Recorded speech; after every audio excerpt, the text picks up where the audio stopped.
Assalamualaikum. We are from Lex 2049, group 134. Today we are going to record our second discussion video. Our news publication is Public Record, and in this video we are going to talk about our first section, which is health. But before that, we are going to introduce ourselves. I am Najla Shazana binti Nordin. My matric number is 207467. Assalamualaikum warahmatullahi wabarakatuh. My name is Muhammad Masih Shahin bin Muhammad Noor. My matrix number is 208532. My name is Muhammad Aidit bin Ahmad Fauzi. My matric number is 207065. My name is Nurul Ain Shohada binti Aludin. My matric number is 205690. My name is Karin Sofia binti Sumed. My matric number is 208465. My name is Muhammad Akbar Zain bin Muhammad Jafri and my matrix number is 207548. My name is Nur Idin Shamil binti Zakaria. My matric number is 205236. Aminah binti Ahmad. My matric number 205222. Thank you everyone for introducing yourself. Next, each of us have our own topic to discuss about and to explain. I'm going to start first. My news is from NPR News. I'm going to talk about millions of Americans still suffer from catastrophic healthcare costs despite ACA coverage gains. When it comes to worries about high healthcare costs, having health insurance doesn't necessarily spare you. According to a study, despite the gains in insurance coverage brought by the Affordable Care Act, high healthcare costs continue to plague many Americans. Researchers found around 11 million Americans experienced catastrophic medical expense in 2017. The last year the study covered and privately insured people represent more than half of those. Catastrophic expenditure is a term coined by the World Health Organization that refers to the healthcare spending. More than 40% of a person's income after food and housing costs. During the study period from 2010 to 2017, 6 million people between 20 and 64 years old with private insurance suffered such financial burden, and their share of the total who report them went up from 46% to nearly 54%. Dr. Charles Liu, one of the study authors, called the results surprising. Despite gain in health insurance, he said many Americans may still be vulnerable to unmanageable bills, including high premiums and high out-of-pocket costs. He worries, as a physician, that these costs could discourage people from seeking health care. I think this is going to create a new kind of culture. I don't go to the doctor because I don't know what it's going to cost, or I'm afraid it will break the bank. Liu cited two reasons that he thinks people with private insurance are not seeing better financial protection from huge expense, high deductible plans, and unavoidable trips to out-of-network facilities such as emergency room. This situation can leave patients on the hook for high bills. Most Americans don't want to go to the hospital because they know that they're going to spend a lot of money on medical bills. That's all for my topic. Next, Basi. Okay, thank you, Najla. My topic is mental health.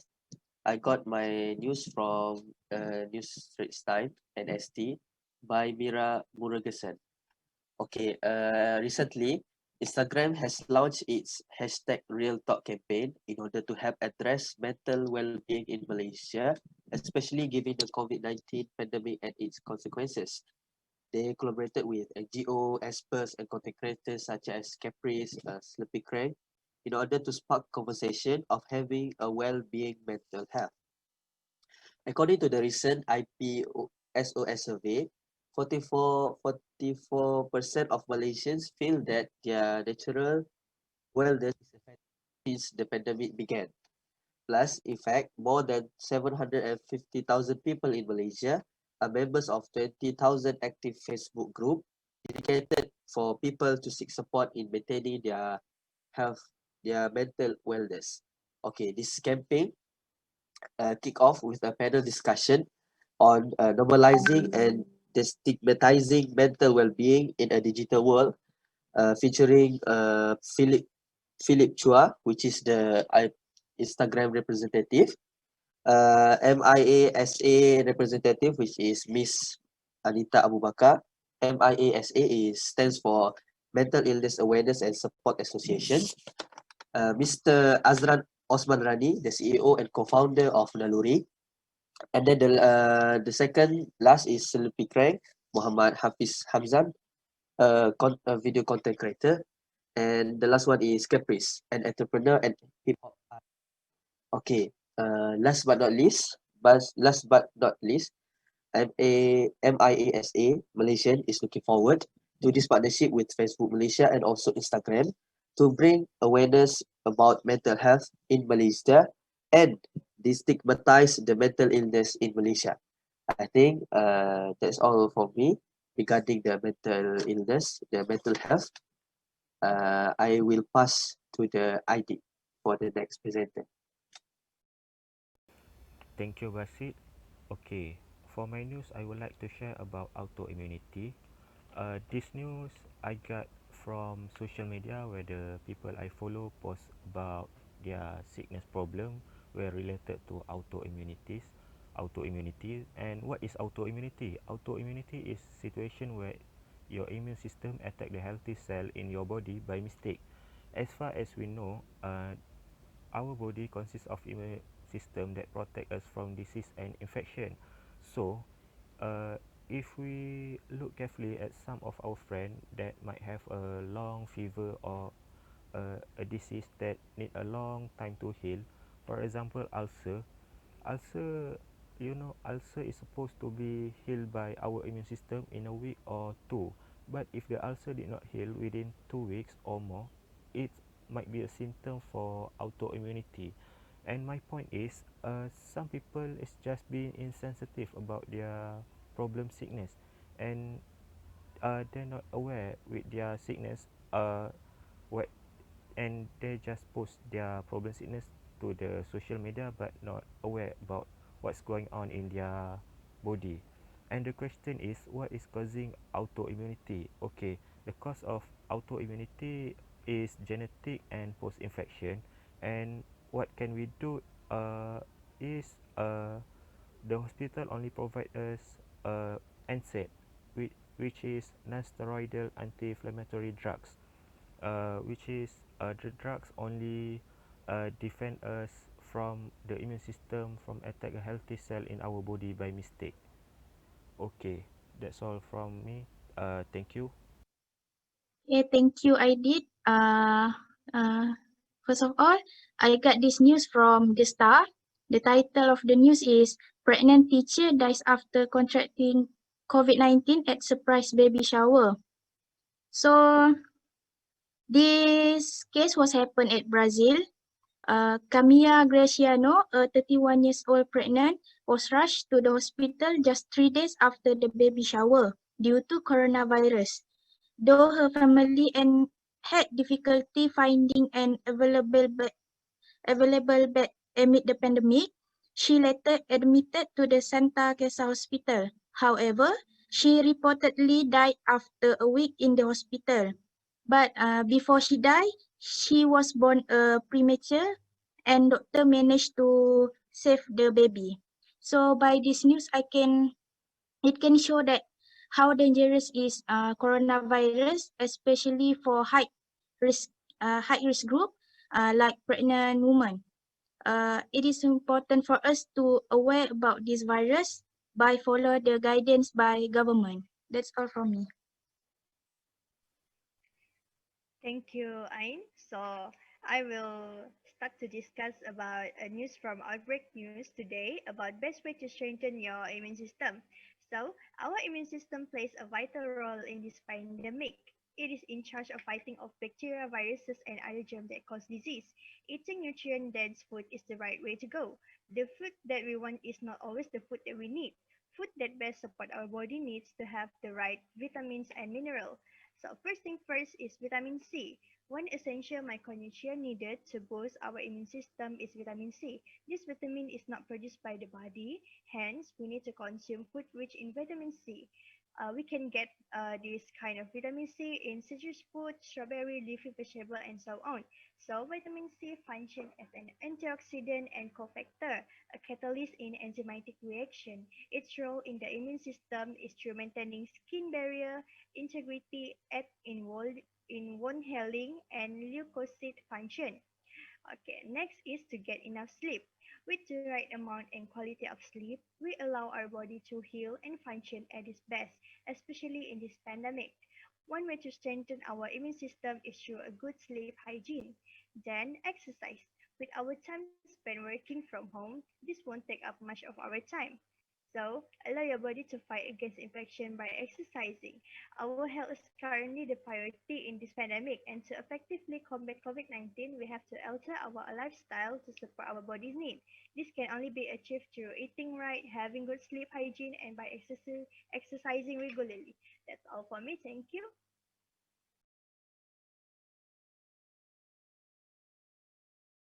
Okay, so I'm going to share my news. My news is about Denmark plans to cut up to 70 million mink to stop mutated coronavirus. I've got this news from CNN. So Denmark is the world largest producer of mink furs. So the prime minister of the country decided to make decision to call the from the mink farm uh, due to the recommendation from health authorities. So the Prime Minister stated that we have a great responsibility towards our own population, but with the mutation that has now been found, we have an even greater responsibility for the rest of the world as well. So this is the reason why uh, Denmark decided to cut up the mink. At the same time, Staten Serum Institute, which the authority that deals the infectious disease, have found 5 cases of virus in mink farms and plus humans that have been infected by this mutated coronavirus. They also stated that this virus also can um, limit the effectiveness of future vaccines that have been made currently. So uh, in order to protect people from getting infected from this virus, the government decided to kill the animal. So that's all from me. Thank you. Thank you, Akbar. I want to share news from the staff about obesity rate increase due to MCO. Many people complain about their weight gain due to consumer control order. They tend to eat because they just stay at home uh, and nothing to do at home unless watching television and playing games. According to the World Population Review 2019, Malaysia has highest percentage of obesity among adults in Asia, which is 15.6%. This obesity issue is not new news in Malaysia or in the world. There are 4 factors that contributing to obesity, namely food, physical activities, environment, and genetics.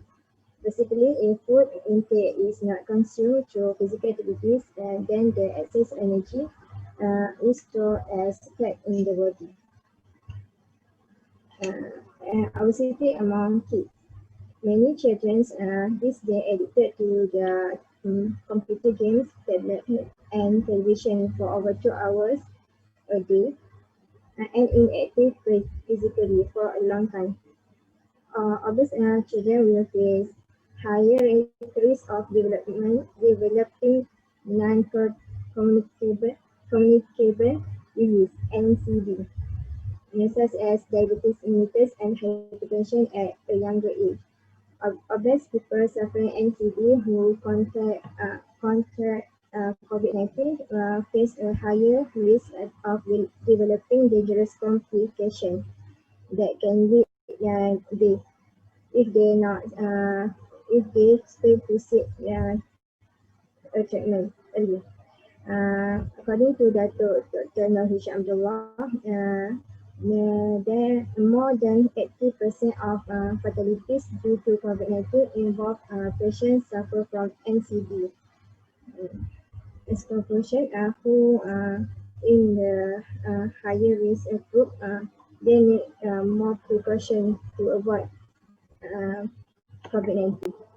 That's all for me. My news is about vaccine. I got this news from the Straits Times and the Star. The President Malaysian Medical Association MMA, Dr. N. Ganabasekaran, asked Datuk Seri Dr. Adham Baba, our health minister, to explain why Malaysia didn't join the COVAX vaccination plan collected by WHO.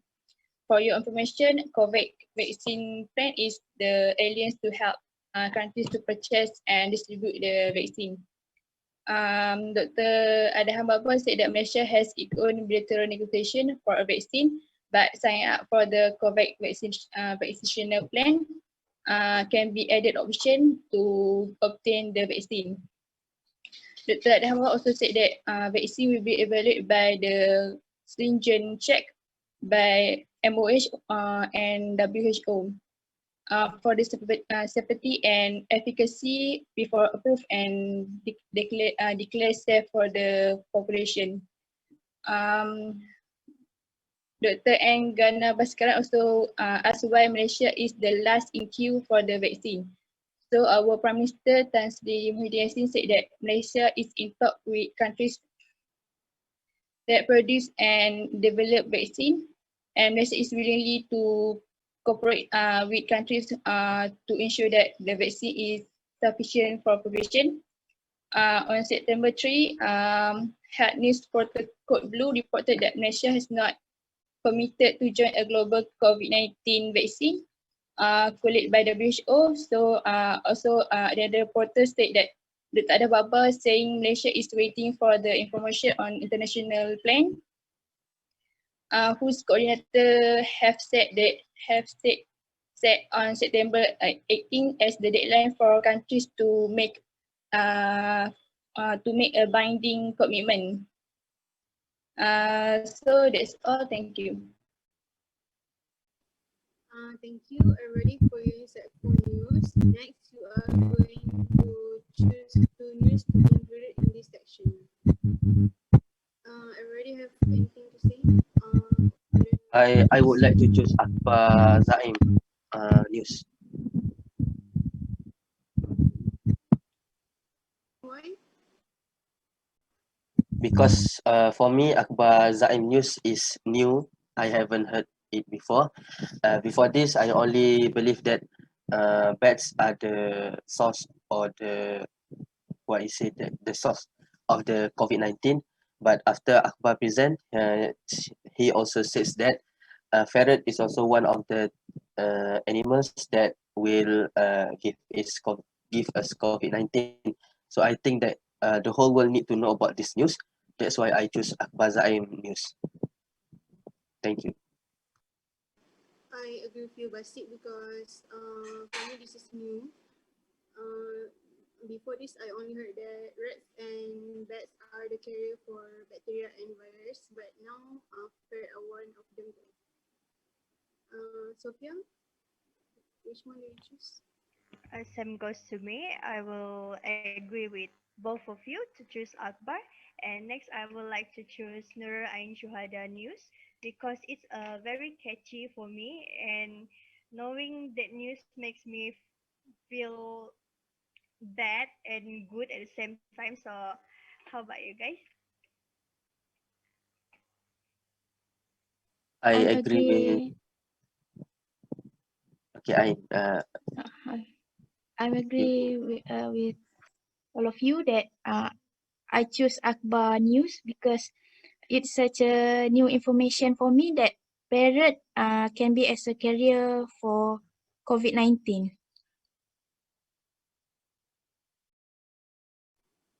also agree with Basit and Sophia to choose Ain because for me it's interesting to know that a baby could survive while the mother have coronavirus. So I think we have included Akbar and Ain as the best new, and this this is the end of our group discussion. Thank you.